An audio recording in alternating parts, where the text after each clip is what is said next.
வீட்டின் நன்மையாலே நிரம்பிட வந்து நிற்கிறோம். ஆராதிக்க வந்தோம், அன்பு கூற வந்தோம், உன்னத தேவனையே துதித்திட வந்தோம், தொழுதிட வந்தோம், தூயவர் இயேசுவையே. ஆராதிக்க வந்தோம், அன்பு கூற வந்தோம், உன்னத தேவனையே துதித்திட வந்தோம், தொழுதிட வந்தோம், தூயவர் இயேசுவையே.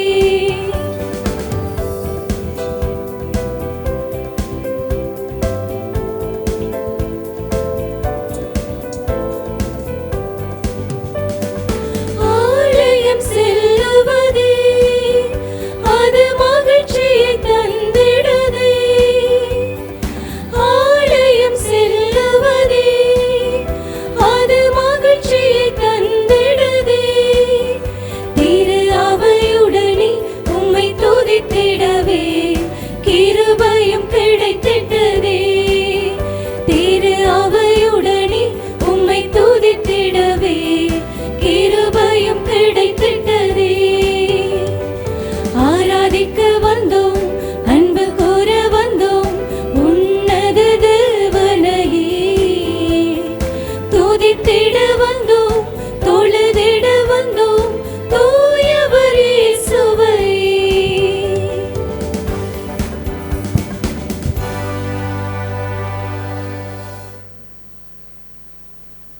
ஆண்டவரின் இரக்கங்களை நான் என்று பாடுவேன், உமது உண்மையை தலைமுறை தோறும் என் நாவால் அறிவிப்பேன். தந்தை மகன் தூயாவியாரின் பெயராலே ஆமென். நம் ஆண்டவராகிய இயேசு கிறிஸ்துவின் அருளும் கடவுளின் அன்பும் பரிசுத்த ஆவியாரின் நட்புறவும் உங்கள் அனைவரோடும் இருப்பதாக. உம் ஆன்மாவோடும் இருப்பதாக.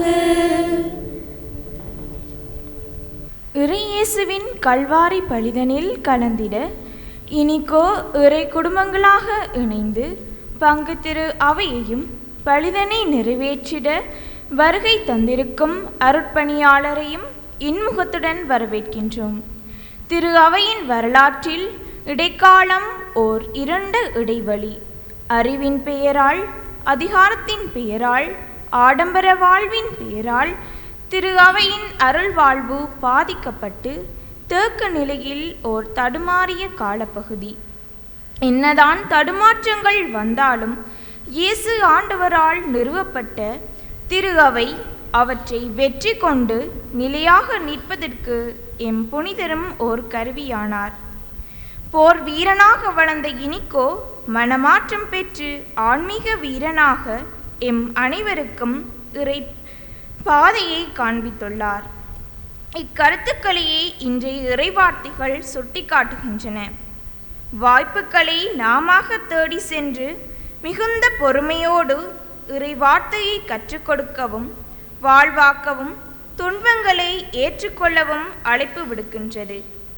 அனைத்தையும் இறைவனின் அதியுன்னத மகிமைக்காக ஆன்மீக போர் புரிந்து ஆன்மீக விழுமியங்களை எமக்கு காண்பித்த புனிதரின் பரிந்துரையினால் எதிர்நோக்கின் திருப்பயணத்திலே ஆன்மீக வீரர்களாக மாறிட அருள் வேண்டி பலிதனிலே பக்தியுடன் பங்கேற்போம்.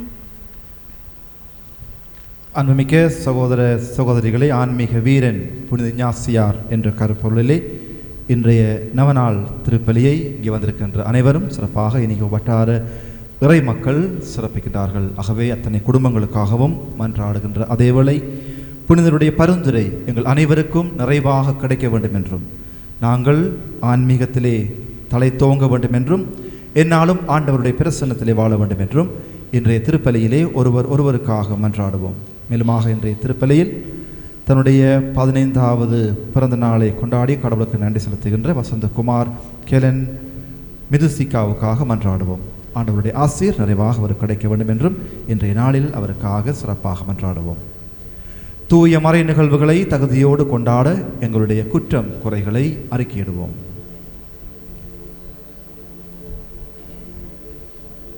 எல்லாம் வல்ல இறைவனிடமும் சகோதர சகோதரிகளே உங்களிடமும் நான் பாவி என ஏற்றுக்கொள்கின்றேன்.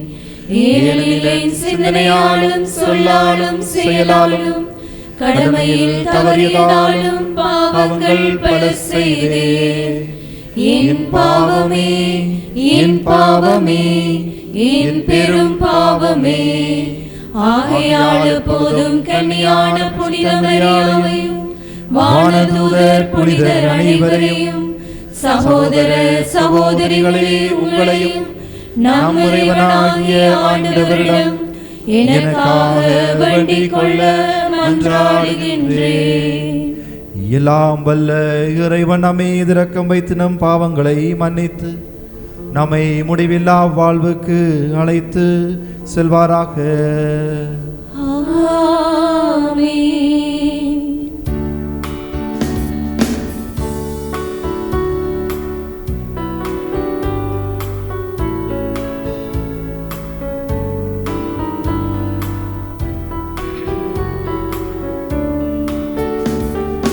ஆண்டவரே இரக்கமாயிரும்.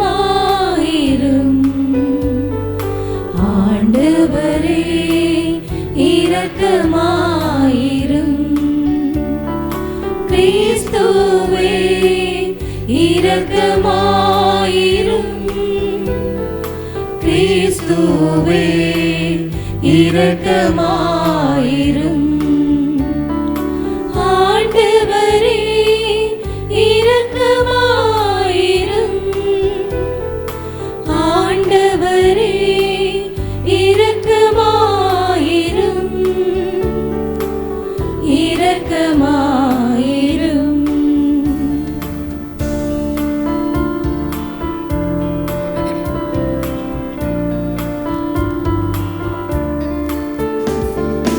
உன்னதங்களிலே இறைவனுக்கு மாட்சிமையுண்டாகுக. உலகினிலே நல் மனத்தவர்க்கு அமைதியும் உண்டாகுக. புகழுகின்றோம் யாவும் உம்மையே, வாழ்த்துகின்றோம் இறைவனே. உமக்கு ஆராதனை புரிந்து உம்மை மகிமைப்படுத்துகின்றோம். உமது மேலான் மாட்சிமைக்காக உமக்கு நன்றி நல்கின்றோம். ஆண்டவராமம் இறைவனே, இணையில்லாத விண்ணரசே, ஆற்றல் அனைத்தும் கொண்டிருக்கும் தேவ தந்தை இறைவனே, ஏகமகனாக ஜெனித்த ஆண்டவர் இயேசு கிறிஸ்து இறைவனே. ஆண்டவராமம் இறைவனே, இறைவனின் திருச்செம்மறியே, தந்தையில் நின்று நிச்சயமாக ஜெனித்த இறைவன் மகனே நீ. உலகின் பாவம் போக்குபவரே, நீரம் மீது இறங்குவீர். உலகின் பாவம் போக்குபவரே, மன்றாட்டை ஏற்றருள்வீர். தந்தையின் பலத்தில் வீற்றிருப்பவரே, நீரம் மீது இறங்குவீர். ஏனெனில் இயேசு கிறிஸ்துவே, நீர் ஒருவரே தூயவர். நீர் ஒருவரே ஆண்டவர். நீர் ஒருவரே உன்னத பரிசுத்த ஆவியுடன் தந்தை இறைவன் மாட்சியில் உள்ளவர் நீரே. ஆமென். மன்றாடுவோமாக. இறைவா, உமது இரக்கத்துக்கு அளவே இல்லை. உமது நன்மையின் கருவூலம் எல்லையற்றது. உமக்கு அர்ப்பணிக்கப்பட்ட மக்களின் நம்பிக்கையை கனிவுடன் அதிகரிக்க செய்தருளும். இவ்வாறு உமது பேரன்பால் நாங்கள் படைக்கப்பட்டுள்ளதையும் இரத்தத்தால் மீட்கப்பட்டுள்ளதையும் தூயாவியாரால் புதுப்புறப்படைந்துள்ளதையும் நாங்கள் சரியான முறையில் அறிந்து புரிந்து கொள்ள செய்வீராக. உமோடு வாழ்ந்து ஆட்சி செய்கின்ற எங்கள் ஆண்டவரும் உம் திருமகனுமாகிய இயேசு கிறிஸ்து வழியாக உம்மை மன்றாடுகின்றோம்.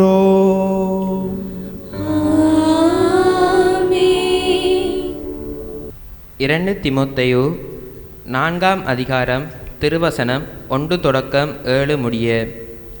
கடவுள் முன்னிலையிலும் வாழ்வோருக்கும் இறந்தோருக்கும் தீர்ப்பு அளிக்கப் போகிற கிறிஸ்து இயேசு முன்னிலையிலும் அவர் தோன்றப் போவதை முன்னிட்டும் அவரது ஆளுகையை முன்னிட்டும் நான் ஆணையிட்டு கூறுவது, இறை வார்த்தையை அறிவி. வாய்ப்பு கிடைத்தாலும் கிடைக்காவிட்டாலும் இதை செய்வதில் நீ கருத்தாயிரு.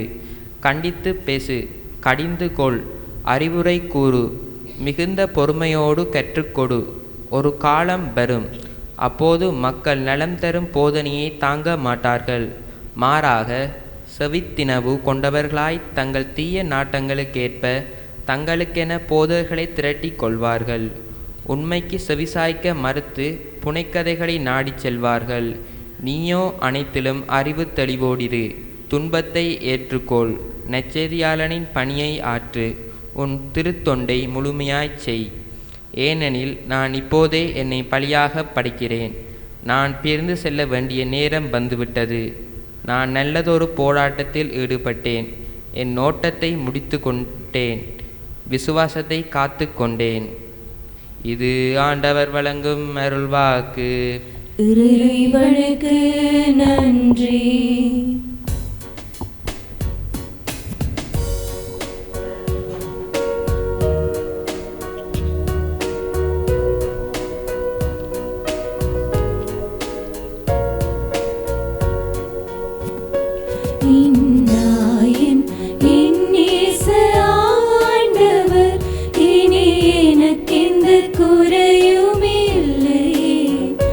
மனம் களைந்திடும் போதவர்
ஆண்டவர் உங்களோடு இருப்பாராக. உம்மான்மாவோடும் இருப்பாராக. யோவான் எழுதிய பரிசுத்த நற்செய்தியிலிருந்து வாசகம். ஆண்டவரே, மாட்சி உமக்கே.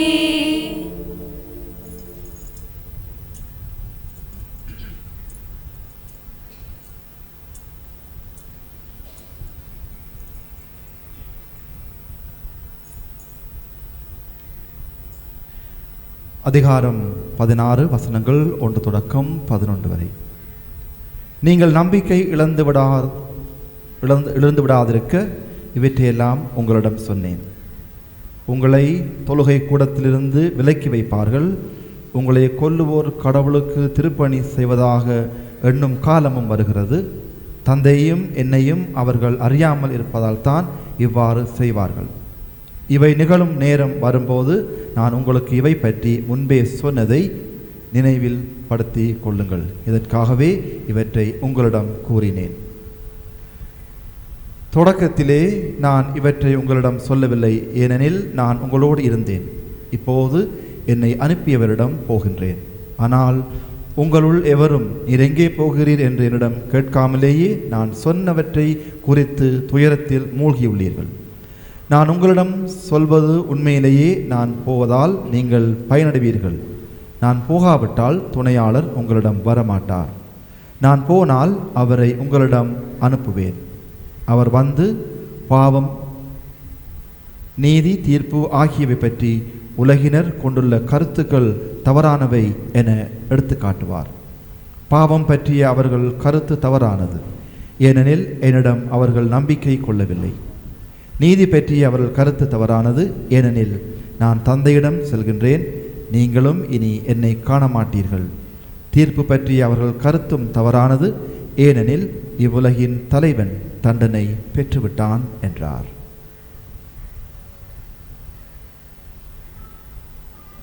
கிறிஸ்து வழங்கும் நற்செய்தி. கிறிஸ்துவே உமக்கு புகழ்.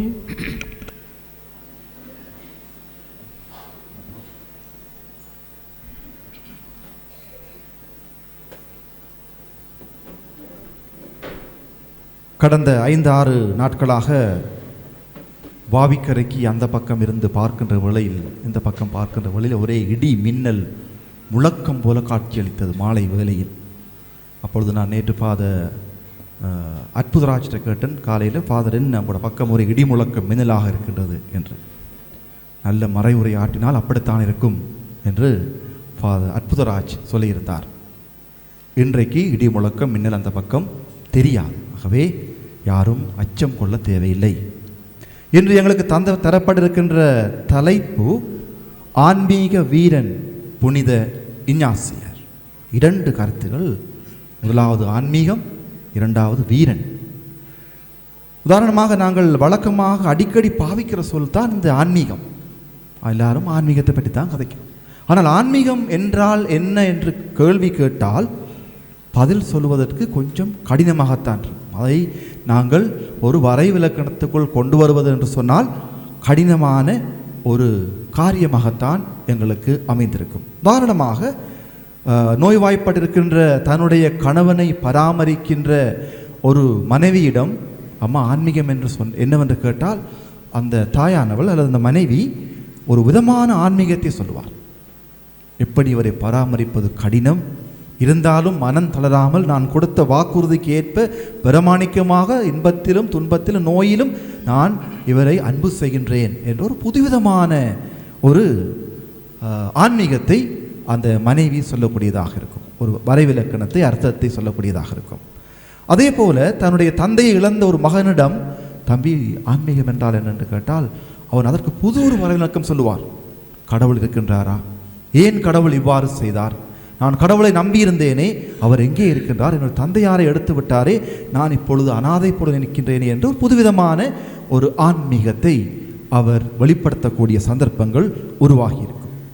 அதே போல வீட்டிலே தனிமையிலே இருக்கின்ற முதியவர்களை பார்த்து நீங்கள் அடிக்கடி கோயிலுக்கு போயிருக்கின்றீர்கள், எல்லா திருவருட் சாதனைகளையும் பெற்றிருக்கின்றீர்கள், நிறைய பூசைக்கு போயிருக்கின்றீர்கள். அம்மா ஆன்மீகம் என்றால் என்னன்னு சொன்னால் அந்த அம்மா இன்னும் பல கதைகள் சொல்லும். ஆன்மீகம் என்றா என்ன என்று சொன்னால், கடவுளை நம்பியிருந்தேன், இப்போ எல்லாம் போயிட்டு நாங்கள் 2 பேரும் தனியே இருக்கின்றோம். கடவுள் எங்கே இருக்கின்றார்? இருக்கிறார், ஆனால் காண இல்லை தம்பி என்று அந்த அம்மா சொல்லக்கூடிய ஒரு நிலையில் நாங்கள் சில வேளை இந்த முதியவர்களை சந்திக்கின்ற வேளையில் அவர்கள் ஆன்மீகம் என்றால் என்ன என்பதற்கு பதில் சொல்லக்கூடியதாக இருக்கும். இதே வேளையில் தன்னுடைய வகுப்பு தோழர்கள் எல்லாம் கல்யாணம் முடித்து பிள்ளை குட்டியோடு இருக்கின்ற போது ஒருவர் மட்டும் தனியே இந்த துறவரத்தை தேர்ந்தெடுத்து தனிக்கட்டையாக ஒற்றை ஆளாக நிற்கின்ற ஃபாதர் ஜோசப் மீனிட்ட கேட்டால் சொல்லுவார், ஃபாதர் ஆன்மீகம் என்று கேட்டால் அவர் இன்னும் ஒரு புது விதமான விளக்கத்தை எங்களுக்கு நிச்சயமாக தருவார். அதே போல் இந்த மெக்சிகோவிலே சுற்றி திரிய வேண்டிய அருட் சகோதரிகள் கல்லடி டச் பார்ல என்ன செய்கின்றார்கள் என்று கேட்டால், சிஸ்டர் ஆன்மீகம் என்றால் என்னென்று கேட்டால் அவர்களும் புதுவிதமான ஆன்மீகம் என்றால் என்ன என்ற பதிலை சொல்வார்கள். அதே போல தான் நீங்கள் எல்லாரும் திருப்பலி முடிய பாட்டெல்லாம் படித்து ஆசிரியெல்லாம் பெற்ற பிறகு வீட்டுக்கு போன பிறகு தனியே நிற்கின்ற உங்களுடைய பங்கு தந்தையிடம் போயிட்டு ஃபாதர் ஆன்மீகம் என்னென்று கேட்டால் அவரும் இன்னொரு விதமான பதிலை எங்களுக்கு தருவார். ஆகவே ஆன்மீகம் என்றால் என்ன என்பது ஒவ்வொரு தனிப்பட்ட மனிதனுடைய இறை அனுபவத்தை அடிப்படையாக கொண்டதாக இருக்கின்றது. கடவுள் ஒவ்வொருவருடைய வாழ்விலும் நல்லதோ கெட்டதோ, மகிழ்ச்சியோ அல்லது துக்கமோ, வேதனையோ துன்பமோ எவ்வாறு கடவுள் செயல்பட்டிருக்கின்றார், அதை நாங்கள் எவ்வாறு அறிந்திருக்கின்றோம், வாழ்ந்திருக்கின்றோம் என்பதன் அடிப்படையில் தான் எங்களுடைய ஆன்மீக வாழ்வு அல்லது கடவுளோடு நாங்கள் கொண்டிருக்கின்ற உறவின் வெளிப்பாடு அமைந்திருக்கின்றது. ஆகவே இதுதான் ஆன்மீகம் என்று யாராலும் வரைவிலக்கணம் சொல்ல முடியாத ஒரு நிலைதான் இருக்கின்றது. அதே போல இந்த வீரன் என்றால் யார்? எல்லாருக்குள்ளேயும் ஒரு வீரத்தன்மை இருக்கின்றது. பயந்தாங்கொழிக்குள்ளேயும் ஒரு வீரம் இருக்கின்றது. இருட்டை கண்டால் பயம், பேயை கண்டால் பயம், வீட்டுக்கு மேலே இரவு சத்தம் கேட்டால் பயம். அப்படி இருக்கின்ற ஆக்களுடைய மனதில் கூட ஒரு வீரத்தன்மை இருக்கின்றது. உதாரணமாக நான் அருட் சகோதராக இருக்கின்ற காலப்பகுதியிலே மலை நாட்டிலே சோளங்காந்தில் இருக்கின்ற எங்களுடைய ஒரு டெக்னிக்கல் காலேஜிலே வேலை செய்கின்ற வேளையிலே அங்கே 50 மாணவர்கள் இருந்தார்கள். நாங்கள் பராமரித்து கொண்டிருந்தோம். மாலை வேளையில் அவர்கள் விளையாடுகின்ற வேளையில் நான் அமர்ந்து பார்த்து கொண்டிருக்க ஒரு அழகான மலை பிரதேசம் அது.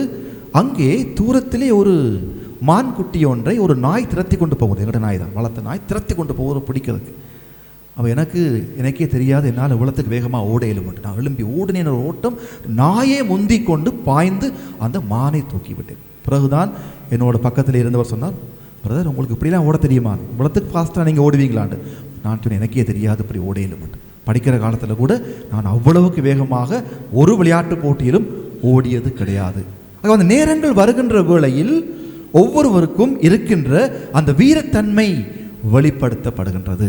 அதுதான் வீரம் என்று நாங்கள் சொல்கிறோம். எங்களை அறியாமலே ஏற்படுகின்ற ஒரு துணிவாக இருக்கின்றது. அச்சம் தவிர்த்து நாங்கள் எவ்வித தடைகள், இடையூறுகள், ஆபத்துக்கள் வந்தாலும் துணிவோடு கொண்ட நோக்கத்தை அடைவதற்காக பயணிப்பதுதான் வீரமாக இருக்கின்றது. புனித இஞ்ஞாசியார் அவ்வாறான ஒரு வீரராக இருந்து காட்டியிருக்கின்றார். எங்களுடைய வாழ்க்கை வரலாற்றிலே, எங்களுடைய இலங்கையினுடைய வாழ்க்கை வரலாற்றிலே பல்வேறு விதமான வீரர்களை நாங்கள் பார்த்திருக்கின்றோம், கேள்விப்பட்டிருப்போம். சில வழியிலே சிறுவர்கள் மறந்து போயிருப்பீர்கள். ஆனால் நிச்சயமாக இங்கே இருக்கின்ற வளர்ந்தவர்கள் இன்னும் எங்களுக்கு நினைவிருக்கலாம்.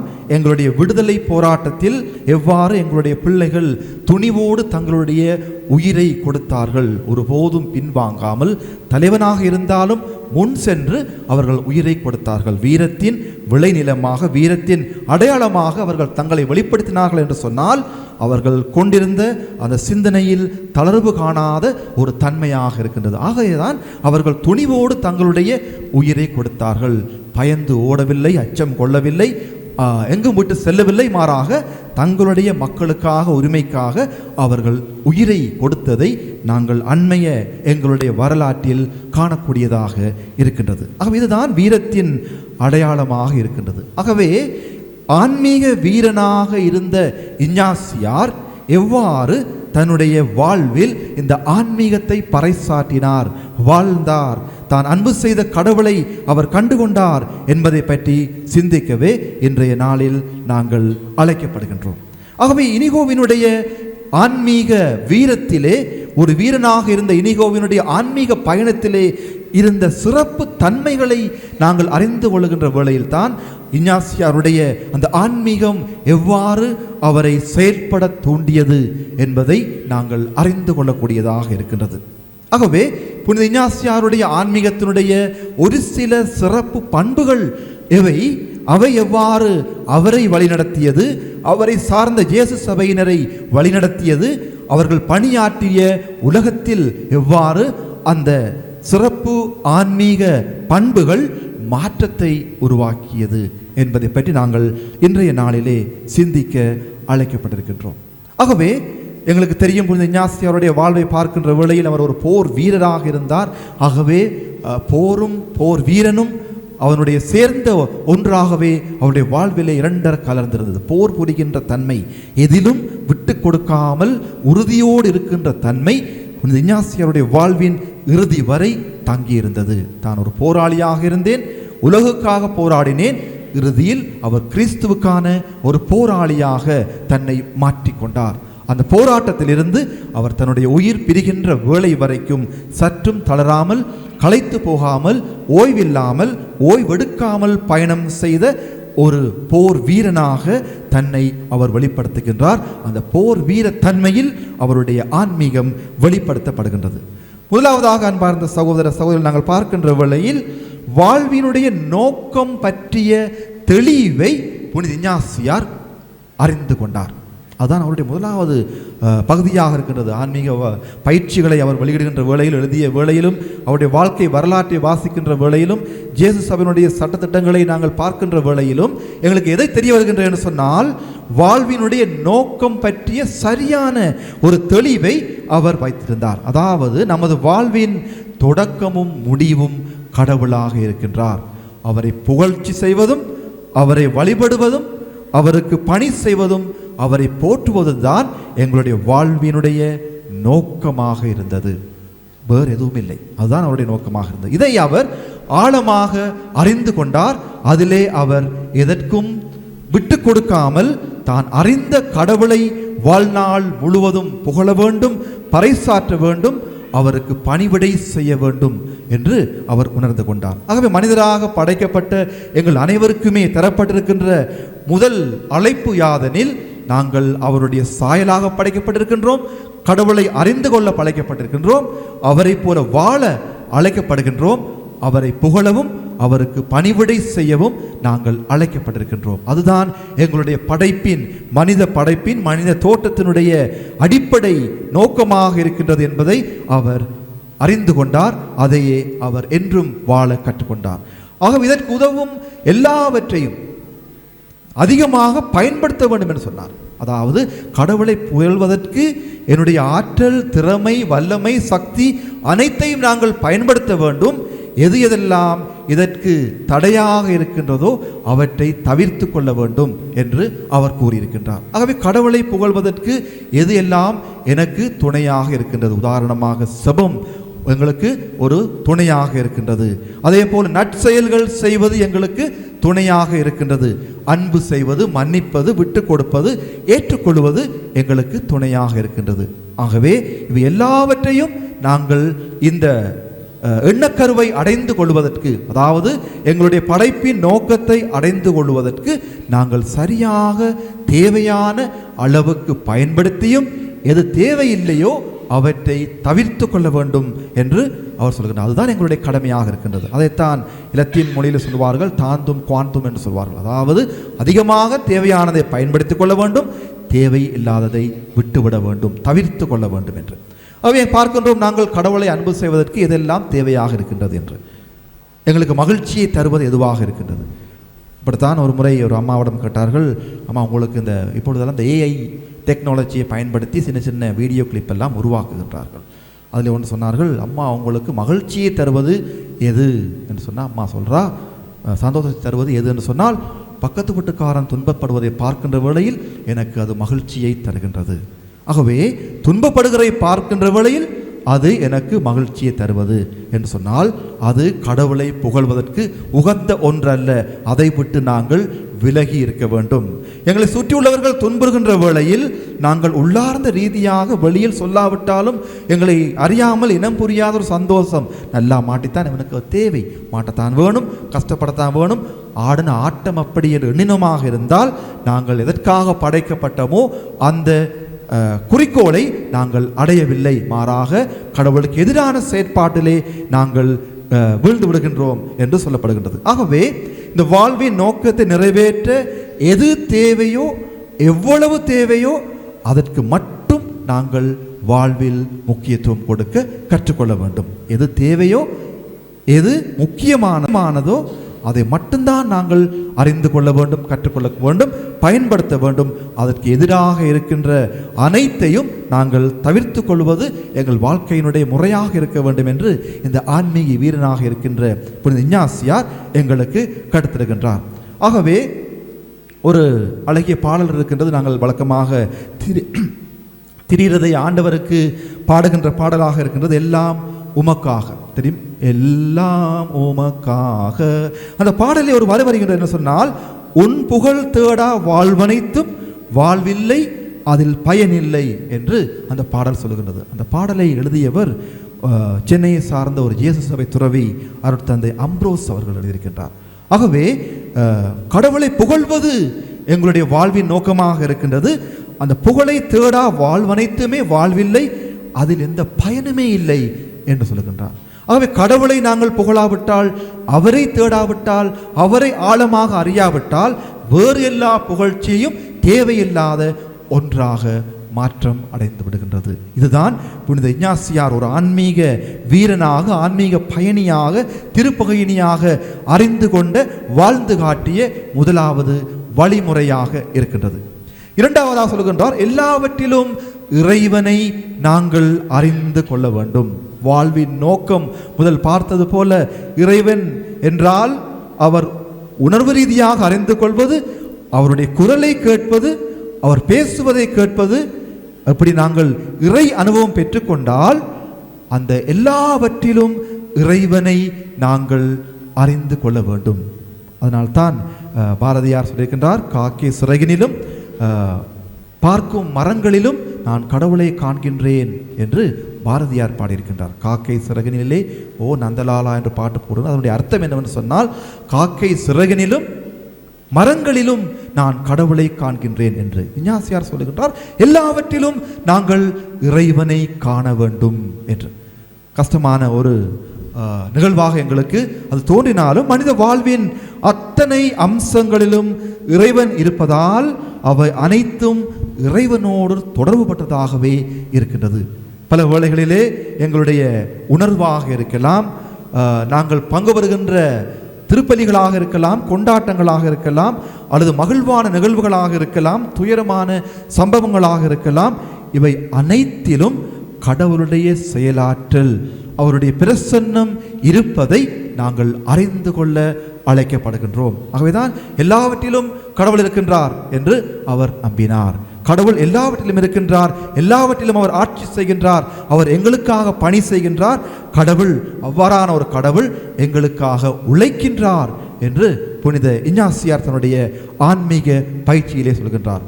ஆகவே ஆன்மீக பயிற்சியிலே இருக்கின்ற 236வது அந்த எண்ணிலே அவர் சொல்கிறார் என்று சொன்னால், அன்பு என்னும் கொடையை நாங்கள் பெற்றுக்கொள்வதற்காக முயற்சி செய்கின்ற வேளையிலே இதை நாங்கள் அறிந்து கொள்ள வேண்டும். கடவுள் எல்லாவற்றிலும் இருக்கின்றார். ஆகவே நான் அனைத்தையும் அன்பு செய்ய வேண்டும்.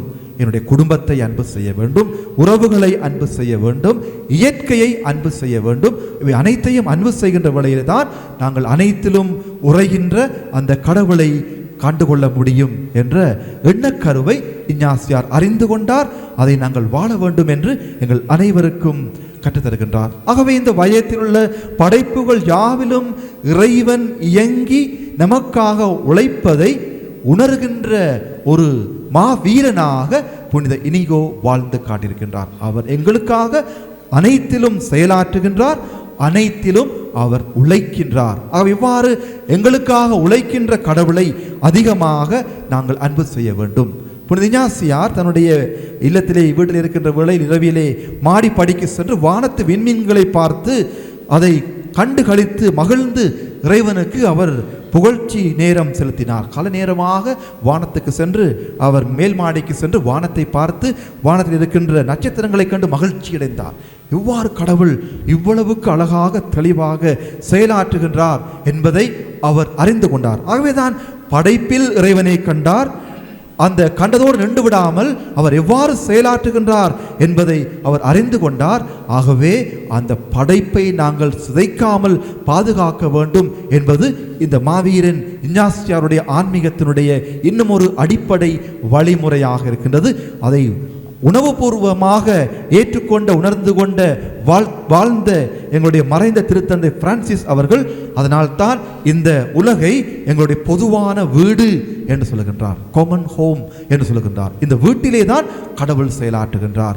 ஆகவே இதை நாங்கள் பராமரிக்க வேண்டும், பாதுகாக்க வேண்டும், வருகின்ற சந்ததிக்கு கொடுக்க வேண்டும் என்ற ஒரு நோக்கத்தில் அவர் இதை சொல்லுவதை காணக்கூடியதாக இருக்கின்றது. ஆகவே இந்த இயற்கையில் உறைந்திருக்கின்ற கடவுளை நாங்கள் அறிந்து கொள்ள வேண்டும். எங்களுடைய வாழ்வின் ஒவ்வொரு சூழ்நிலையிலும் அவர் செயலாற்றுகின்றார். அவை துன்பப்படுகின்ற வேளையில் நாங்கள் பார்க்கின்றோம் கடவுள் துன்பப்படுகின்றார் என்று அணிந்து கொள்கின்றோம். வைத்தியசாலையில் இருக்கின்றவரை காண செல்கின்ற வேளையில் அங்கே துன்புறுகின்ற கடவுளை நாங்கள் காண செல்கின்றோம். பசியாக இருக்கின்றவர்களுக்கு உணவளிக்கின்ற வேளையில் துன்புறுகின்ற இறைவனுக்கு நாங்கள் உணவளிக்கின்றோம். அதனால்தான் கடவுள் அனைவரிலுமே செயலாற்றுகின்றார் என்பதை ஏற்றுக்கொள்கின்ற வேளையில் தான் எங்களுடைய மனித மாண்பு வளர்ச்சி பெறுகின்றது. மனிதருக்கு நாங்கள் கொடுக்கின்ற மதிப்பு உயர்கின்றது. அவர்களை அன்பு செய்கின்ற விதத்திலே மாற்றம் ஏற்படுகின்றது. ஆகவே அனைத்திலும் கடவுளுடைய பிரசன்னத்தை நாங்கள் அறிந்து கொள்வதும் எங்களுடைய கடமையாக இருக்கின்றது. இதைத்தான் புனித இஞ்ஞாசியார் தன்னுடைய ஆன்மீக பயிற்சியின் ஊடாகவும் தன்னுடைய வாழ்க்கை முறையாகவும் எங்களுக்கு வாழ்ந்து காட்டியிருக்கின்றார். அதே வேளையில் புனித இஞ்ஞாசியார் இன்னும் ஒன்றை சொல்லுகின்றார். நாங்கள் எங்களுடைய செப வாழ்க்கையோடு நின்று விடக்கூடாது, தியான வாழ்வோடு நின்று விடக்கூடாது. வேதாகமம் சொல்லுகின்றது, ஆண்டவர் இயேசு சொல்லுகின்றார், ஆண்டவரே ஆண்டவரே என்று என்னை கூப்பிடுவோரெல்லாம் விண்ணரசுக்கு வரமாட்டார்கள், மாறாக எவர் என்னுடைய வார்த்தையை கேட்டு அதன்படி நடக்கின்றார்களோ அவர்களே விண்ணரசுக்கு நுழைவார்கள் என்று சொல்லுகின்றார். ஆகவே இந்த தியானம் செய்கின்றோம், வழிபாடு செய்கின்றோம், கொண்டாட்டங்களில் பங்கெடுக்கின்றோம், நற்கருணை வழிபாடுகளில் பங்கேற்கின்றோம், குணமாக்கும் வழிபாடுகளில் பங்கேற்கின்றோம். அத்தோடு நின்று விட்டால் அது பயன் தருகின்ற ஒன்றல்ல, மாறாக தூய இஞ்ஞாசியார் சொல்லுகின்றார், எங்களுடைய செபமும் செயல்பாடும் இணைந்து பயனளிக்க வேண்டும். நாங்கள் செபம் செய்கின்றோம், அத்தோடு நின்று விடாமல் நாங்கள் சென்று பணியாற்ற அழைக்கப்பட்டிருக்கின்றோம். ஆகவே செபமும் தியானமும் அப்படியே நின்று விடுவதல்ல, மாறாக அது எங்களை பணி செய்ய தூண்ட வேணும். அதனால்தான் புனித இஞ்ஞாசியார் தன்னுடைய வாழ்க்கையில் பார்க்கின்ற வேளையில் தன்னுடைய தோழர்களை உலகின் எல்லா இடங்களுக்கும் அந்த காலத்திலேயே அனுப்ப ஆரம்பித்து விட்டார்.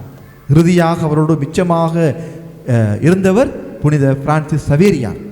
ஆகவே இந்தியாவுக்கு அனுப்புவதற்கு யாரும் இல்லை என்ற உடனே அவர் அதிகமாக அன்பு செய்த தன்னுடைய நண்பராகிய பிரான்சிஸ் சவேரியாரை இந்தியாவுக்கு துணிவோடு அனுப்பி வைக்கின்றார். ஆகவே அவருடைய செபம் அவரை கட்டுப்படுத்தவில்லை, ஆலயத்தோடு அது நின்று விடவில்லை, தன்னுடைய அறையோடு அது நின்று விடவில்லை, தன்னுடைய வேதாகமத்தோடும் ஆன்மீக பயிற்சியோடும் அது நிறைவு பெறவில்லை, மாறாக அதற்கு அவர் செயல் உருவம் கொடுக்கின்றார். ஆகவே நாங்கள் அனைவருமே ஆன்மீகவாதிகள். செபம் சொல்கின்றோம், நவல் நாள் திருப்பலியில் பங்கு பெறுகின்றோம், திருவிழா கொண்டாடுகின்றோம், எல்லா கொண்டாட்டங்களிலும் பங்கெடுக்கின்றோம். அத்தோடு நாங்கள் நின்று விட்டமாக இருந்தால் எங்களுடைய செபமும் தவமும் வாழ்க்கையும் கொண்டாட்டமும் ஆலய வளாகத்தோடு நின்று விட்டால் அது பயனற்ற ஒன்றாக மாறுகின்றது. ஆகவேதான் புனித இஞ்ஞாசியார் அந்த மூடப்பட்ட கதவுகளுக்குள் இருக்கின்ற ஆன்மீகத்தை விரும்பாமல் கதவுகள் திறக்கப்பட்டு உலகில் கடவுளை காண வேண்டும் என்று சொல்லியிருக்கின்றார். சந்தை வெளியிலும் கடவுளுடைய குரலுக்கு நாங்கள் செவி சாய்க்க வேண்டும். சந்தை வெளியிலும் நாங்கள் செவிக்க கற்றுக்கொள்ள வேண்டும். எவ்வளவுக்கு சத்தமாக உலகு இருந்தாலும், எவ்வளவு விதமான மகிழ்ச்சியான வாழ்க்கை முறையை தந்தாலும் நாங்கள் கடவுளை கண்டுகொள்ள வேண்டும். ஆகவேதான் எங்களுடைய செபமும் தவமும் நாங்கள் செய்கின்ற தியானமும் வாழ்க்கை முறையும் எங்களை பணி வாழ்விற்கு தூண்டிவிடக்கூடியதாக இருக்கின்றது. ஆகவே புனித இஞ்ஞாசியாருடைய வாழ்க்கையை பின்பற்றி பல்வேறு சந்தர்ப்பங்களில் பல்வேறு நாடுகளிலே இன்றும் இயேசு சபை துணிவோடு பணியாற்றுகிறது என்று சொன்னால் அதற்கு காரணமாக இருப்பது இந்த செபத்தோடு கூடிய பணி வாழ்வாக அமைந்திருக்கின்றது. ஆகவே நாங்கள் அனைவரும் இவ்வாறு தான் அழைக்கப்பட்டிருக்கின்றோம். இயேசு சபை குருக்கள் துறவிகள் மாத்திரமல்ல, இறை மக்களாக இருக்கின்ற நாங்கள் அனைவருமே இவ்வாறான ஒரு வாழ்க்கை முறைக்குள் அழைக்கப்பட்டிருக்கின்றோம். ஆகவே எங்களுடைய செபம் பணி செய்ய எங்களை தூண்ட வேண்டும். நாங்கள் செபித்து முடித்த பின் வீதியில் செல்கின்ற வேளையில் துன்புறுகின்ற ஒருவரை கண்டால் கண்களை மூடி சென்றால் அந்த செபம் எங்களுக்கு பயம் தரவில்லை, அது எங்களுக்கு வாழ்வின் வழியை காட்டவில்லை, அது கடவுளை உணர்ந்து கொள்ள எங்களுக்கு உதவி செய்யவில்லை என்று அர்த்தமாகிவிடும். ஆகவே மனித மாண்புகளுக்கு மதிப்பு கொடுக்கவும், இந்த செபத்தின் மூலம் தியானத்தின் மூலம் வழிபாடுகளின் மூலம் திருவருட் சாதனங்கள் ஊடாக நாங்கள் அறிந்து கொண்ட உணர்ந்து கொண்ட கடவுளை பறைசாற்றுவதற்கான இடமாக எங்களுடைய பணித்தளமும் எங்களுடைய பங்கும் நாங்கள் சந்திக்கின்ற மக்களும் இருக்கின்றார்கள். ஆகவே அவர்களில் ஆண்டவருடைய பிரசன்னத்தை உணர்ந்து கொள்ள நாங்கள் அழைக்கப்படுகின்றோம். மேலுமாக அவர் சொல்கின்றார், எங்களுடைய வாழ்க்கையிலே நாங்கள் அன்பை நிறைவாக பெற்றுக்கொள்ள வேண்டும். அன்பு இருக்கின்ற உள்ளத்திலே என்னாலும் ஆண்டவர் குடிகொண்டிருக்கின்றார். ஆகவே அந்த அன்பை நிறைவாக பெற்றுக்கொள்வதற்கு நாங்கள் மனம் நிறைய அன்பிருந்தால்தான் நாங்கள் இறைவனுக்கேற்ற வாழ்வு வாழ முடியும். எங்களுடைய உள்ளத்திலே அன்பு நிறைந்திருக்க வேண்டும். அனைவரையும் ஏற்றுக்கொள்ளுகின்ற, புரிந்து கொள்ளுகின்ற, மதிப்பு கொடுக்கின்ற மனப்பான்மை எங்களிலே அதிகமாக இருக்க வேண்டும். அவ்வாறு இருக்கின்ற வேளையில் தான் ஆண்டவர் அந்த உள்ளத்திலே இல்லத்திலே குடிகொள்ளுகின்றார். இந்த அன்பிற்காக இந்த மாவீரனாக இருந்த புனித இனிகோ பணியாற்றுகின்றார், உழைக்கின்றார், இறைவேண்டல் செய்கின்றார். தன்னுடைய நண்பர்களையும் இவ்வாறு இருக்குமாறு அவர் அழைப்பு விடுகின்றார். எங்கள் எல்லாருடைய பணியிலும் இந்த அன்பு தலைத்தோங்க வேண்டும் என்று அவர் கூறுகின்றார். ஆகவே இறைவனின் அன்பிற்கும் அவருடைய அழைப்பிற்கும் நாங்கள் செவி கொடுக்க வேண்டுமாக இருந்தால் அன்புள்ளம் கொண்ட இறை மக்களாக நாங்கள் வாழ அழைக்கப்படுகின்றோம். அதே போலதான் நாங்கள் சிறு சிறு நிகழ்வுகளோடு நின்று விடக்கூடாது. மேலும் மேலுமாக கடவுளுக்கு எவ்வாறு உன்னதமான மகிமையை கொண்டு வர முடியும் என்று அவர் முயற்சி செய்தார். அதே தான் நாங்களும் செய்ய வேண்டும் என்று எங்களுக்காக அழைப்பு விடுகின்றார். ஆகவே அவர் வாய்ப்புகளை தேடி சென்றார், மக்களை தேடி சென்றார். எங்கெல்லாம் மக்கள் துன்புறுகின்றார்களோ அங்கே அதிகமாக ஆண்டவருடைய பிரசன்னத்தை உணர வைக்க வேண்டும் என்று அவர் விரும்பினார். இன்று நாங்கள் பார்க்கின்றோம், நவீன உலகில் கூட இயேசு சபை துறவிகள் உருக்கமாகவும் உறுதியாகவும் பணியாற்றுகின்றார்கள் என்று சொன்னால், எங்கெல்லாம் யுத்தம் நடக்கின்றதோ அங்கெல்லாம் அவர்கள் பணியாற்றுகிறார்கள் என்று சொன்னால் அதற்கு காரணம் அவருடைய உள்ளத்திலே நிறைந்திருக்கின்ற அன்பாக இருக்கின்றது. இதையே நாங்கள் பெற்றுக்கொள்ள அழைக்கப்படுகின்றோம். ஆகவே நாங்கள் சொல்லுகின்றார் புனித இஞ்ஞாசியார், நாங்கள் தனித்து செயல்பட முடியாது, திரு அவையோடு இணைந்து பயணிக்க வேண்டும், திரு அவைக்கு பணிந்திருக்க வேண்டும். அவ்வாறு பயணிக்கின்ற வேளையில் நாங்கள் அந்த கடவுளுடைய பிள்ளைகளாக மாற்றம் அடைகின்றோம் என்று. ஆகவே அன்புமிக்க சகோதர சகோதரிகளே, என்ற கருப்பொருளின் அடிப்படையிலே நாங்கள் பார்க்கின்ற வேளையில் தொடர்ந்து இஞ்ஞாசியாருடைய வாழ்வையும் அவருடைய வாழ்க்கை முறையும் பற்றி நாங்கள் தியானித்துக் கொண்டே போகலாம், சிந்தித்துக் கொண்டே போகலாம். கேட்கின்ற வேளையிலும் வாசிக்கின்ற வேளையிலும் அது எங்களை ஆச்சரியமூட்டுகின்ற நிகழ்வாகவும் எங்களுக்கு அமைந்து கொண்டிருக்கின்றது. ஆனாலும் நாங்கள் அதை எங்களுடைய வாழ்வின் வழிமுறையாக மாற்றிக்கொள்ளாவிட்டால் அவருடைய ஆன்மீக பயிற்சியும் அவர் விட்டு சென்ற அந்த ஆன்மீகமும் புத்தக அளவிலேயே தங்கிவிடும். மாறாக எங்களுக்கு அது வாழ்வை தராது. ஆகவே புனித இஞ்ஞாசியார் பங்கு மக்களாக, இறை மக்களாக, அவருடைய ஆன்மீகத்தை உருவாக்குகின்றவர்களாக, இயேசு சபை குருக்களுடைய வழிகாட்டலில் பயணிக்கின்ற மக்களாக இருக்கின்ற நீங்கள் இந்த கடவுளை ஒவ்வொரு நாளும் அறிந்து கொள்ளவும், அவர் எங்களுக்காக செயலாற்றுகின்றார், அவர் எங்களுக்காக பணியாற்றுகின்றார், அவரை நாங்கள் நெருக்கமாக பின்பற்றவும், வாழ்வின் தலைவராக கடவுளே எங்களுக்கு இருக்கின்றார், முழு முதல் கடவுளே எங்களை வழிநடத்துகின்றார் என்ற நம்பிக்கையோடும் வாழ நாங்கள் அழைக்கப்படுகின்றோம். ஆகவே ஆன்மீகம் எங்களுக்கு வாழ்வை தர வேண்டும். எங்களுடைய தனிப்பட்ட வாழ்வில் சிறு சிறு வாழ்க்கை முறைகளில் அது எங்களுக்கு வாழ்வை தர வேண்டும். அதுதான் நாங்கள் பெறுகின்ற வெற்றியாக நிச்சயமாக அமைந்திருக்க முடியும். இன்றைய நவீன கலாச்சாரத்திலே நாங்கள் பார்க்கின்றோம், பல்வேறு விதமான சவால்களை சந்திக்கின்றோம். எங்களுடைய ஆன்மீக வாழ்விற்கு தடையாக பல்வேறு விதமான வாழ்க்கை முறைகள் எங்களுக்கு தரப்படுகின்றது. சிறுவர்கள் முதல் இளைஞர்கள் வரை, யுவதிகள் தொடக்கம் வளர்ந்தவர்கள் வரை இன்று வாழ்வின் வழியை கண்டுபிடிப்பதற்கு தடுமாறுகின்ற காலமாக இருக்கின்றது.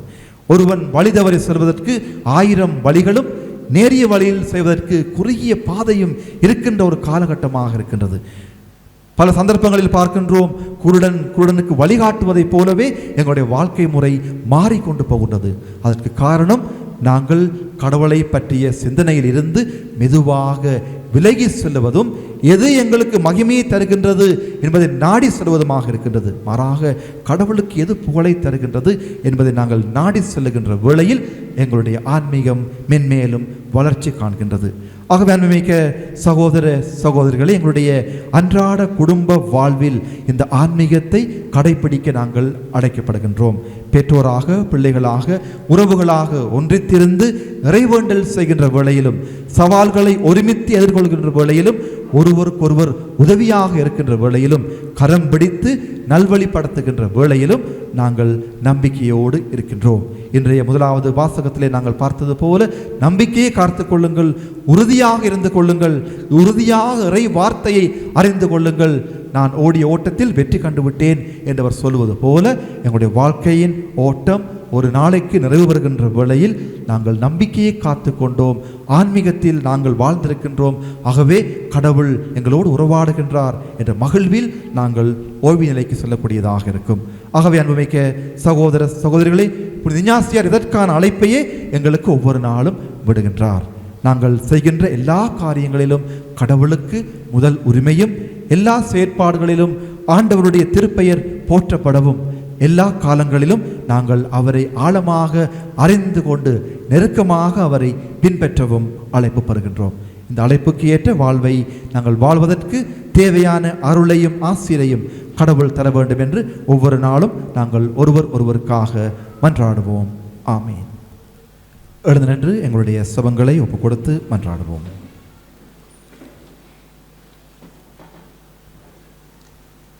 நல்லாயனாம் எம் இறைவா, திரு அவையை வழிநடத்தும் திருத்தந்தை, ஆயர்கள், குருக்கள், கன்னியர், துறவரத்தார் மற்றும் பொதுநிலையினர் அனைவரையும் ஆசீர்வதித்து அவர்களுக்கு ஏற்படும் இன்னல்களையும் இடர்களையும் சவால்களையும் எதிர்கொண்டு அவர்கள் மேற்கொள்ளும் பணிக்காக அவர்களுக்கு வேண்டிய உடல் உள ஆரோக்கியத்தை அளித்து காத்திட வேண்டுமென்று ஆன்மீக வீரன் புனித இன்னாசியார் வழியாக இறைவா உம்மை மன்றாடுகின்றோம்.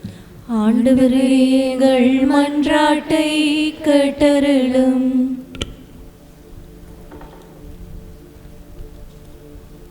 இரக்கத்தின் ஊற்றே இறைவா, உலகமெங்கும் அமைதி நிலவ உமது அருளை வழங்கி போர், வன்முறை, பகைமைகள் விலகி அன்பும் ஒற்றுமையும் மலர செய்தருளும்.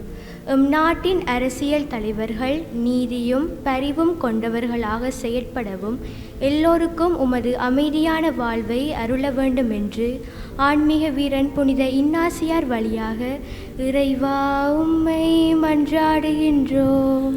ஆண்டவரே, எங்கள் மன்றாட்டை கேட்டருளும். குணமளிக்கும் தெய்வமே இறைவா, எமது பங்கிலும் வைத்தியசாலைகளிலும் வீடுகளிலும் பல்வித உடல் உள நோய்களினால் வேதனை உறும் ஒவ்வொரு மக்களையும் உம்மிடம் ஒப்படைக்கின்றோம். நீரே நல்ல வைத்தியராக இருந்து அவர்களை தொட்டு குணப்படுத்தி வாழ்வழித்திட வேண்டும் என்று ஆன்மீக வீரன் புனித இன்னாசியார் வழியாக இறைவா உம்மை மன்றாடுகின்றோம். ஆண்டவரே, எங்கள் மன்றாட்டை கேட்டருளும். அன்பின் தந்தையே இறைவா, இன்றைய நவநாள் திருப்பலியை எமக்காக ஒப்புக் கொடுக்கும் அருட்தந்தை அனிஸ்டன் மொராயஸ் அடிகளாரையும் எமது பங்கு தந்தை யூட் டிலக்சன் அடிகளாரையும் நிறைவாக ஆசிர்வதியும். இவர்கள் தம் பணி வாழ்விலே முன்னெடுத்து செல்கின்ற திட்டங்கள் அனைத்திலும் உமது உடனிருப்பின் மூலம் வழிநடத்திடவும், இவர்களுக்கு ஏற்படும் சவால்களை வெற்றிகரமாக எதிர்கொள்ளவும் இவர்கள் பணிவாழ்வு மென்லும் சிறக்கவும் வேண்டுமென்று ஆன்மீக வீரன் புனித இன்னாசியார் வழியாக இறைவா உம்மை மன்றாடுகின்றோம். ஆண்டவரே, எங்கள் மன்றாட்டை கேட்டருளும். அன்பின் இறைவா, இன்றைய நவநாள் திருப்பலியை சிறப்பித்துக் கொண்டிருக்கும் இனிகோ வட்டார இறைமக்கள் அனைவரையும், எமது வட்டாரத்தில் உள்ள இந்து மத மக்களையும் ஏனைய சமய மக்களையும் நிறைவாக ஆசீர்வதித்தருளும்.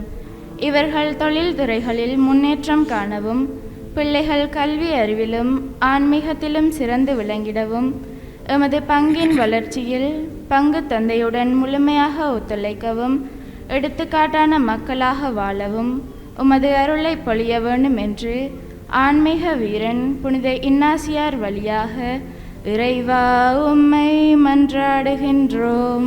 ஆண்டவரே, எங்கள் மன்றாட்டை கேட்டருளும். கண்களை மூடி கரங்களை குவித்து எங்களுடைய உள்ளத்தில் இருக்கின்ற தனிப்பட்ட கருத்துக்கள் தேவைகளை ஒப்புக் கொடுத்து இந்த வேளையில் மன்றாடுவோம்.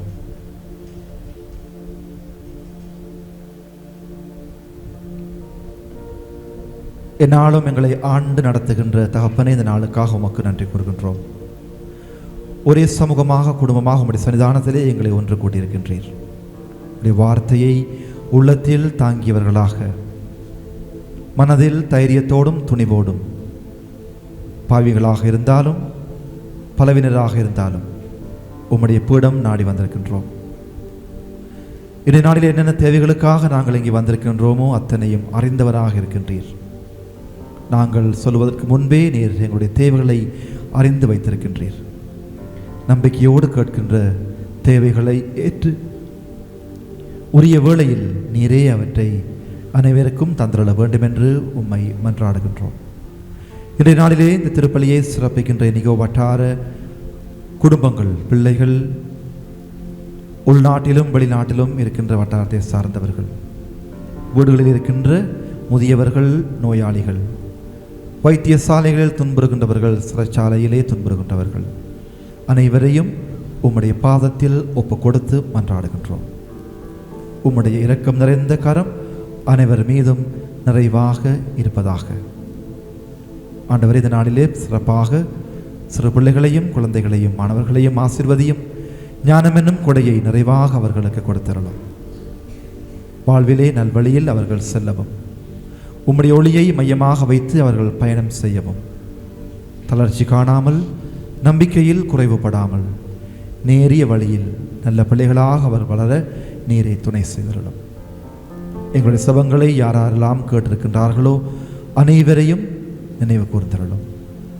யுத்தம் புரிகின்ற நாடுகளில் துன்புறுகின்ற மக்களை நினைவு கூர்ந்து, பசி பட்டினியால் வாடுகின்ற மக்களுக்கு நீரே உணவளித்தரலும். நாட்டை ஆளுகின்ற தலைவர்கள் அமைதி வழி செல்லவும், அமைதியில் உறைகின்ற இறைவனை அவர்கள் உணர்ந்து கொள்ளவும் நீரே அவர்களுக்கு ஆற்றலையும் வல்லமையும் கொடுத்தரலும். துன்புறுகின்ற கிறிஸ்தவர்களை, குறிப்பாக தங்களுடைய பணி வாழ்வில் துன்புறுகின்ற அனைத்து குருக்கள் துறவிகளையும் நீர் ஆசீர்வதியும். உம்முடைய அருளும் இரக்கமும் எங்கள் அனைவருக்கும் பங்கிற்கும் நிறைவாக கிடைப்பதாக எங்கள் ஆண்டவராகிய கிறிஸ்து வழியாக உம்மை மன்றாடுகின்றோம். ஆமென்.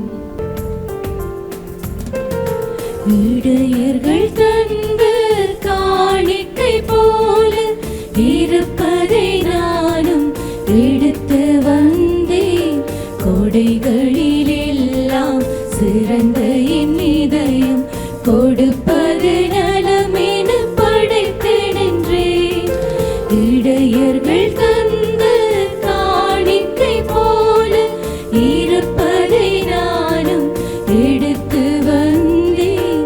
கொடைகளில் எல்லாம் சிறந்த என் இதயம் கொடுப்பது நலமென படைத்து நின்றேன். ஈசுநாதனே ஏற்றிடுமே, நேசராஜனே ஏற்றிடுமே. ஈசுநாதனே ஏற்றிடுமே, நேசராஜனே ஏற்றிடுமே. இடையர்கள் தந்த காணிக்கை போல இருப்பதை நானும் எடுத்து வந்தேன். கொடைகளில் எல்லாம் சிறந்த என் இதயம் கொடுப்பது நலமென படைத்து நின்றேன்.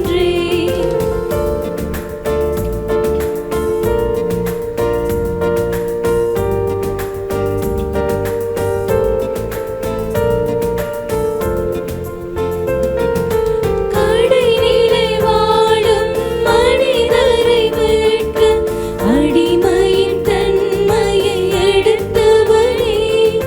கடைநிலை வாழும் மனிதரை மீட்க அடிமையின் தன்மையை எடுத்தவனே. உடைமைகள் பதவிகள் யாவையும் துறந்து மடைமையில் மகிமையை கொடுத்தவனே. உடைமைகள் பதவிகள் யாவையும் துறந்து மடைமையில் மகிமையை கொடுத்தவனே. இயேசுநாதனே ஏற்றிடுமே, நேசராஜனே ஏற்றிடுமே. இருப்பதை நானும் எடுத்து வந்தேன். கொடைகளில் எல்லாம் சிறந்த என் இதயம் கொடுப்பது நலமென படைத்து நின்றேன்.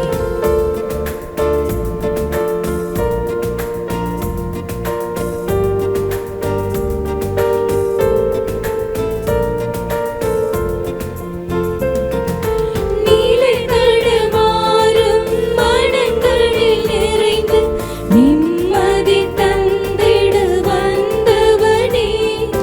நீலை தடுமாறும் மனங்களில் நிறைந்து நிம்மதி தந்திட வந்தவனே.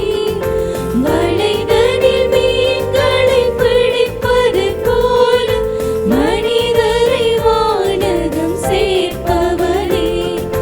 வலைதனில் மீன்களை பிடிப்பது போல மனிதரை வானகம் சேர்ப்பவனே. இயேசுநாதனே ஏற்றிடுமே, நேசராஜனே ஏற்றிடுமே.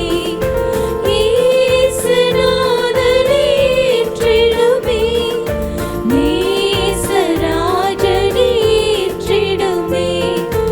இடையர்கள் தந்த காணிக்கை போல இருப்பதை நானும் எடுத்து வந்தேன்.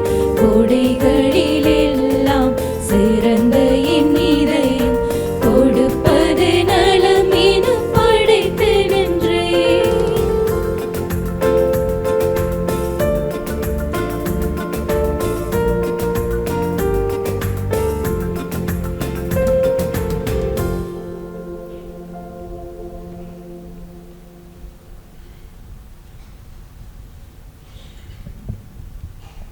சகோதர சகோதரிகளே, என்னுடையதும் உங்களுடையதுமான இப்பலி எல்லாம் வல்ல தந்தையாகிய இறைவனுக்கு ஏற்றதாகும்படி மன்றாடுங்கள். ஆண்டவர் தமது பேரின் புகழ்ச்சிக்காகவும் மாட்சிக்காகவும் நமது நன்மைக்காகவும் புனித திரு அவை அனைத்து நலனுக்காகவும் உமது கையிலிருந்து இப்பலியை ஏற்றுக்கொள்வாராக. ஆண்டவரே, எங்கள் காணிக்கையை கனிவுடன் ஏற்று அவற்றை மீட்பின் அருளடையாளமாகவும் திருமகனின் நிரப்பு உயிர்ப்பின் நினைவாகவும் மாற்றியருளும். இவ்வாறு திருப்பலியின் ஆற்றலால் கிறிஸ்துவில் எப்பொழுது நம்பிக்கை வைத்து நாங்கள் நிலை வாழ்வுக்கு வந்து சேர்வோமாக. எங்கள் ஆண்டவராகிய கிறிஸ்து வழியாக உம்மை மன்றாடுகின்றோம்.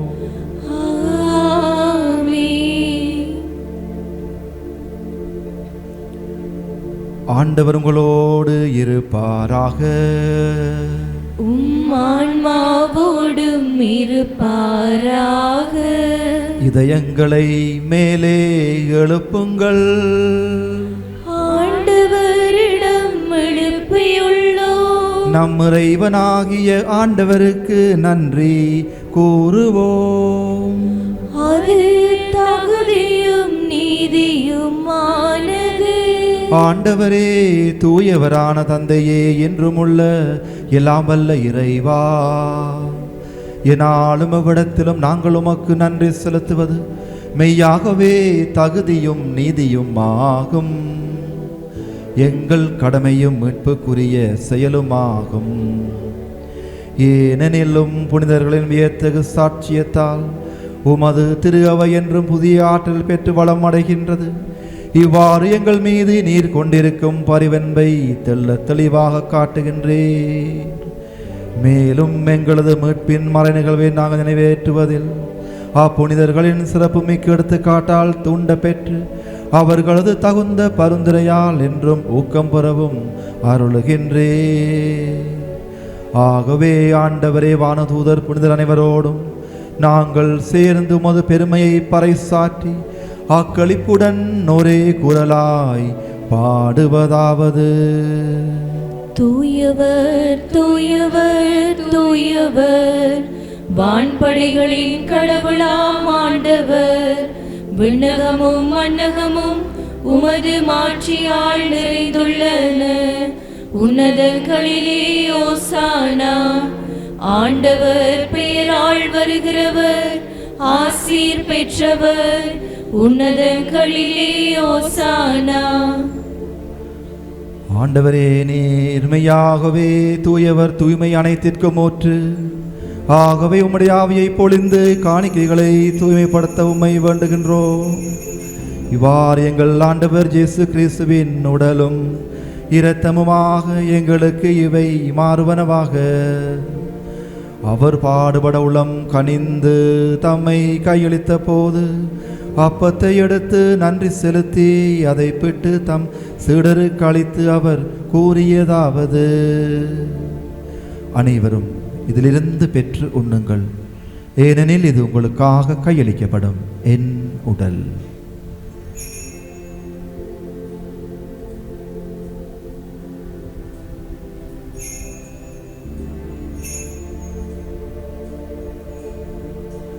அவ்வண்ணமே இரவு விருந்தை அருந்திய பின் கிண்ணத்தையும் எடுத்து மீண்டும் உமக்கு நன்றி கூறி தம் சீடர்களுக்கு அளித்து அவர் கூறியதாவது: அனைவரும் இதிலிருந்து பெற்று பருகுங்கள், ஏனெனில் இது புதிய நிலையான உடன்படிக்கைக்குரிய இரத்தத்தின் கிண்ணம். இது பாவ மன்னிப்புக்கென்று உங்களுக்காகவும் பலருக்காகவும் சிந்தப்படும். இதை என் நினைவாக செய்யுங்கள்.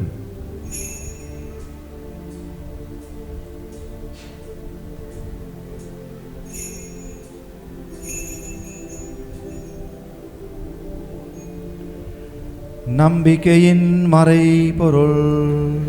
ஆண்டவரே, நீர் வருமளவும் உமது இறப்பினை அறிக்கையிடுகின்றோம், உமது உயிர்ப்பினையும் எடுத்துரைக்கின்றோம். ஆகவே ஆண்டவரே, நாங்கள் கிறிஸ்துவின் இறப்பினையும் உயிர்ப்பையும் நினைவு கூர்ந்து வாழ்வு தரும் அப்பத்தையும் மீட்பளிக்கும் கிண்ணத்தையும் உமக்கு ஒப்புக் கொடுக்கின்றோம். உம் திருமுன்னின்று உமக்கு ஊழியம் புரிய தகுந்தவர்கள் எங்களை ஏற்றுக்கொண்டீர்.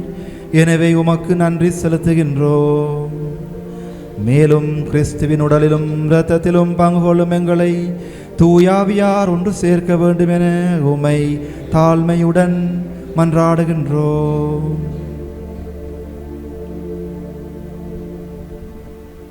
ஆண்டவரை, உலகெங்கும் பரவியிருக்கும் திரு அவையை நினைவு கூர்ந்தருளும். எங்கள் திருத்தந்தை 14ஆம் லியோ, எங்கள் அப்போஸ்தலிக்க பரிபாலகர் ஆண்டன் ரஞ்சித் ஆண்டகை, எல்லா திருநிலையினாகிய அனைவரோடும் திரு அவை அன்பில் நிறைவு பெறச் செய்தருளும்.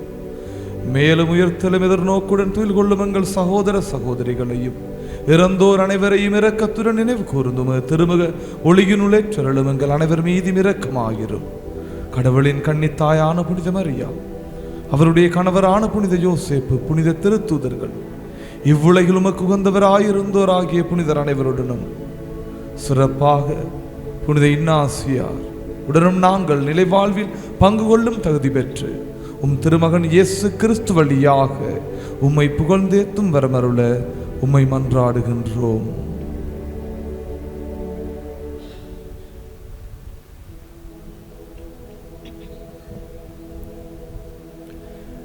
இவர் வழியாக இவரோடு இவரில்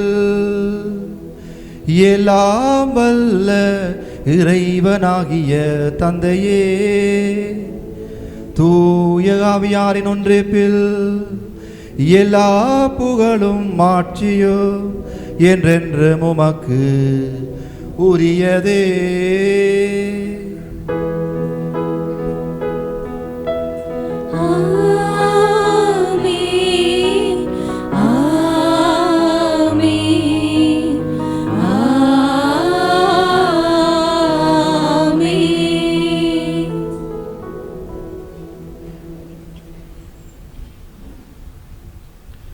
மீட்பரின் கட்டளையால் கற்பிக்கப்பட்டு இறை படிப்பினையால் பயிற்சி பெற நாம் துணிந்து சொல்வோம்.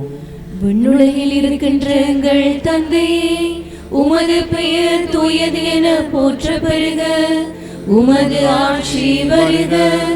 உமது திருவுளம் விண்ணுலகில் நிறைவேறுவது போல மண்ணுலகிலும் நிறைவேறுக.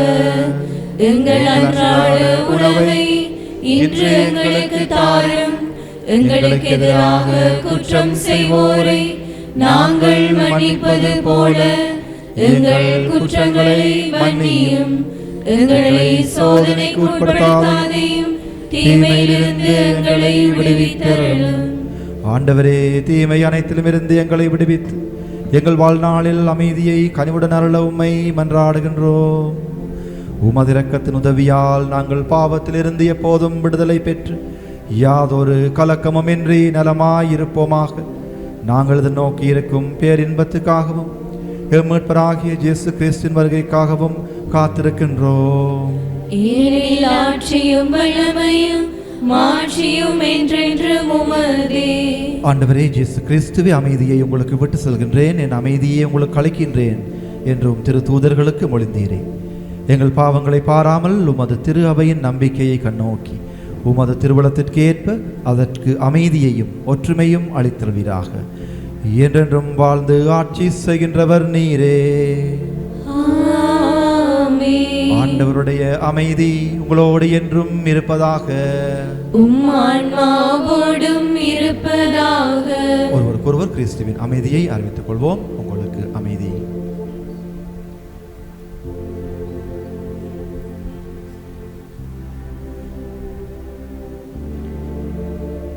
உலகின் பாவங்களை போக்கும் இறைவனின் செம்மறியே, எங்கள் மேல் இரக்கமாயிரும். உலகின் பாவங்களை போக்கும் இறைவனின் செம்மறியே, எங்கள் மேல் இரக்கமாயிரும். உலகின் பாவங்களை போக்கும் இறைவனின் செம்மறியே, எங்களுக்கு அமைதியை அளித்தருளும்.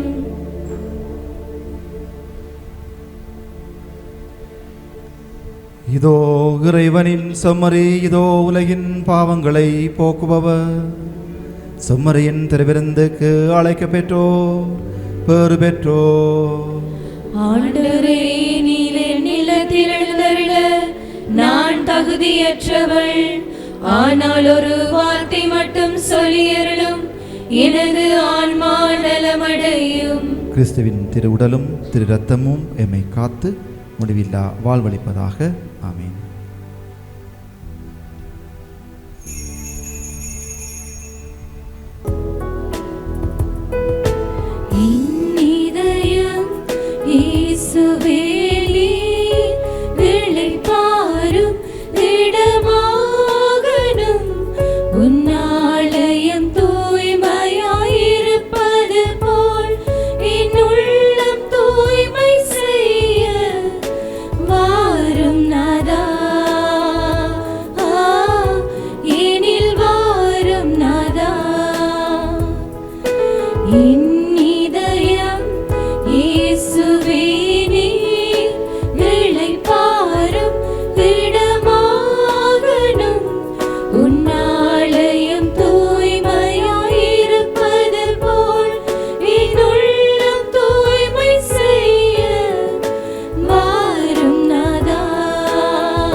வாரும் நாதா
மனதை எனக்கு தந்தருளும். தாராள மனதை எனக்கு தந்தருளும். உமக்கு உகந்த விதத்தில் அன்பு காட்டவும், உமக்கு உகந்த விதத்தில் அன்பு காட்டவும், அடிச்சுவடுகளில் பணியாற்றவும், அடிச்சுவடுகளில் பணியாற்றவும், கணக்கிடாமல் கொடுக்கவும், கணக்கிடாமல் கொடுக்கவும், காயத்தை கவனியாமல் போரிடவும், காயத்தை கவனியாமல் போரிடவும், ஓய்வை தேடாமல் உழைக்கவும், ஓய்வை தேடாமல் உழைக்கவும், கைமாறு கருதாமல் கொடுக்கவும், கைமாறு கருதாமல் கொடுக்கவும், வேண்டிய மனப்பக்குவத்தை எனக்கு தாரும். வேண்டிய மனப்பக்குவத்தை எனக்கு தாரும். உமது திருவுளத்தை நிறைவேற்றுகிறேன் என்பதில் மட்டுமே, உமது திருவுளத்தை நிறைவேற்றுகிறேன் என்பதில் மட்டுமே நிறைவு காண எனக்கு வரமருளும். ஆமேன். எனக்கு வரமருளும். ஆமேன். ஆண்டவரது இரக்கமோ அவருக்கு அஞ்சுவோர் மீது என்றென்றும் இருக்கும். மன்றாடுவோமாக. இரக்கமுள்ள இறைவாவும் திருமகனின் திருவுடலாலும் திருத்தட்டாலும் நாங்கள் ஊட்டம் பெற்றுள்ளோம்.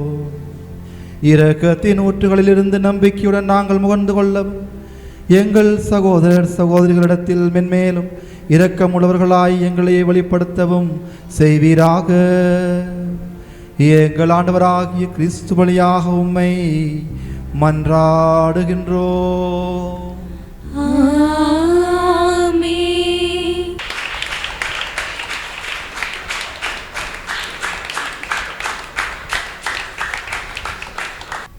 அன்மைக்க சகோதரங்களே, இந்த திருப்பலிக்காக எழுந்து நிற்போம். ஆண்டவர் உங்களோடு இருப்பாராக. ஆன்மாவோடும் இருப்பாராக. எல்லாம் வல்ல இறைவன் தந்தை மகன் தூயாவியார் உங்களை ஆசீர்வதிப்பாராக. ஆமென். சென்று வாழுங்கள். திருப்பலி நிறைவேறிற்று. இறைவனுக்கு நன்றி. போர்க்களம் தன்னிலே வாழின ஏந்தி பார்ப்புகள் தேடினீரே.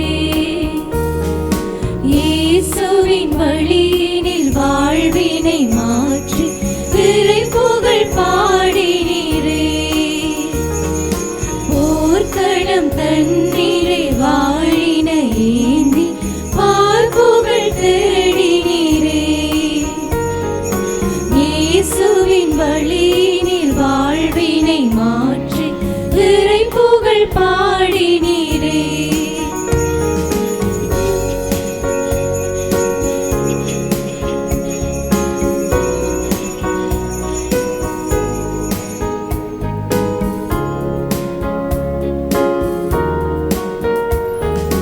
உண்மையும் வலிமையும் கொண்டவரே, எதிலுமே இறைவனை கண்டவரே. உண்மையும் வலிமையும் கொண்டவரே, எதிலுமே இறைவனை கண்டவரே. தியாகத்தில் ஞானத்தில் வளர்ந்தவரே, துணை புரியின் நசிமுனியோரே. போர்க்களம் தன்னிலே வாழின ஏந்தி பார்ப்புகழ் தேடினீரே. இயேசுவின் வழியினில் வாழ்வினை மாற்றி இறைப்புகழ் பாடினீரே.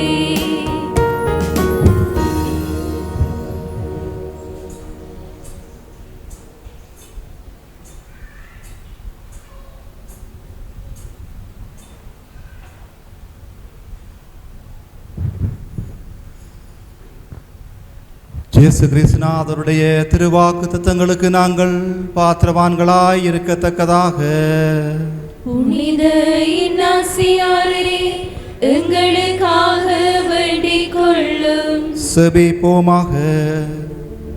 தூயவர்களின் பேரின்பமாகிய இறைவா, உம்முடைய திருச்சபையை பல்வேறு பிரிவினை கொள்கையால் அலைக்கழிக்கப்பட்ட காலத்தில் உம்முடைய திருப்பெயரின் மகிமையை எங்கும் பரப்பவும், திரு அவையின் மறுமலர்ச்சிக்கு கீழ்ப்படிதலும் ஒத்துழைக்கவும் தூய லோயோலா இஞ்ஞாசியாரை அழைத்தீரே. அவருக்காகவும் அவர் நிறுவிய சபைக்காகவும் நாங்கள் உம்மை போற்றுகின்றோம். அவருடைய எடுத்துக்காட்டாலும் உதவியாலும் நாங்கள் எல்லா தீமைகளையும் எதிர்த்து வீரத்துடன் போராடவும் நிறைவாழ்வாம் வெற்றி வாகையை பெற்றுக்கொள்ளவும் எங்களுக்கு அருள்வீராக. உம்மோடு தூயாவியின் ஒன்றைப்பில் இறைவனாக என்றென்றும் வாழ்ந்து ஆட்சி செய்கின்ற எங்கள் ஆண்டவர் இயேசு கிறிஸ்து வழியாக உம்மை மன்றாடுகின்றோம்.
ஹோலி மேடையில் புத்தம்புது நிகழ்ச்சிகளை உடனுக்குடன் பார்த்து மகிழ எமது ஃபேஸ்புக் மற்றும் யூடியூப் பக்கத்தை லைக் செய்யுங்கள்.